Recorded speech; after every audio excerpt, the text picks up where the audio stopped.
दोस्तों मेरे चैनल में आप सभी का स्वागत है। Welcome back to my channel blessed रुद्रांशी।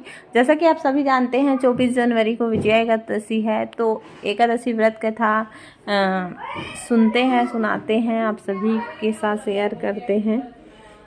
Vijaya Ekadashi. Dharmaraj Yudhishthir ने श्री कृष्ण से कहा, हे जनार्दन, फागुन मास के कृष्ण पक्ष की एकादशी का क्या नाम है तथा उसकी विधि क्या है? कृपया करके आप मुझे बताइए। भगवान बोले, फागुन मास के कृष्ण पक्ष की एकादशी का नाम विजया एकादशी है। इसके व्रत के प्रभाव से मनुष्य को विजय प्राप्त होती है। यह सब व्रतों से उत्तम व्रत है।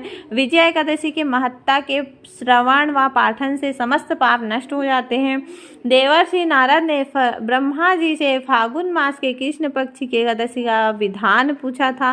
ब्रह्मा जी ने नारद से कहा, विजया एकादशी का व्रत पुराने तथा नए पापों को नाश करने वाला। इस विजया एकादशी की विधि मैंने आज तक किसी से भी नहीं कही है। त्रेता युग में मर्यादा पुरुषोत्तम श्री रामचंद्र को जब 14 वर्ष का वनवास हो गया, तब वे श्री लक्ष्मण तथा सीता जी सहित पंचवटी में निवास करने लगे। वहां पर दुष्ट रावण ने जब सीता का हरण किया, तब इस समाचार से श्री रामचंद्र तथा लक्ष्मण अत्यंत व्याकुल हुए और सीता जी की खोज में चल दिए। घूमते घूमते जब वे मरणासन जटायु के पास पहुँचे, जटायु उन्हें सीता जी का वृत्तांत सुनाकर स्वर्गलोक चले गए।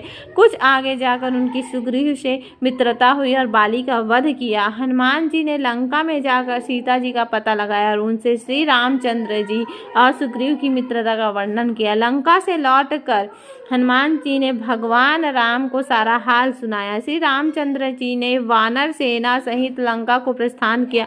जब श्री रामचंद्र जी समुद्र तट पर पहुंचे, तब अगाध्य समुद्र को देखकर लक्ष्मण जी से पूछे कि समुद्र को हम कैसे पार करेंगे? श्री लक्ष्मण ने कहा, आप आदि पुरुष हैं, सब कुछ जानते हैं। यहाँ से आधा योजना दूर पर कुमारी द्वीप में वकदालभ्य नाम के मुनि रहते हैं। उन्होंने अनेक ब्राह्मण देखे।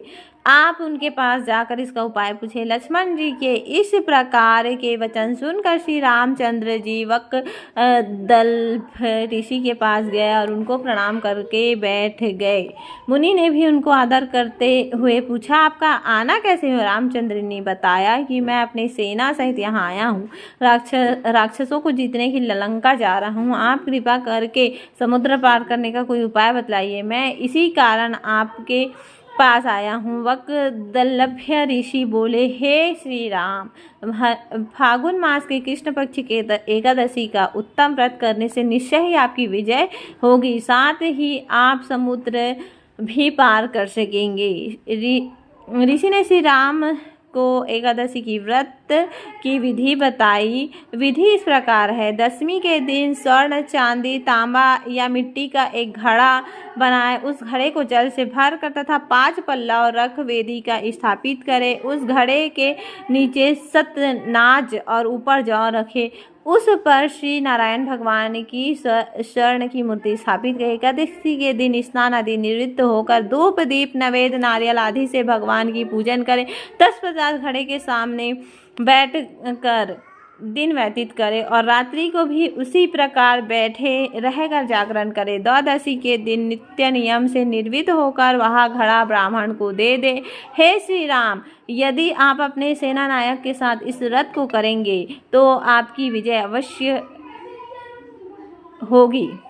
श्री रामचंद्र जी के ऋषि के कथानुसार यह व्रत किया और इसके प्रभाव से रावण पर विजय पाई। श्री ब्रह्मा जी ने नारद से कहा, हे पुत्र, जो कोई मनुष्य इस व्रत के महत्ता को पढ़ता या सुनता है, उसको वजय यज्ञ का फल प्राप्त होता है। यह कथा सुनकर श्री कृष्ण युधिष्ठिर से बोले, हे युधिष्ठिर, जो कोई मनुष्य विधि पूर्वक यह व्रत करेगा, दोनों लोक में उसकी अवश्य विजय होगी। इस एकादशी व्रत के प्रभाव से श्री राम को विजय प्राप्त हुई थी, इसलिए इसका नाम विजया एकादशी पड़ा है।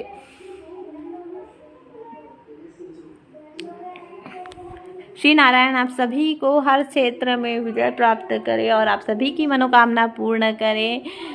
पसंद आए तो वीडियो को लाइक कीजिए, शेयर कीजिए, सब्सक्राइब कीजिए। बोलो जय श्री रामचंद्र की जय।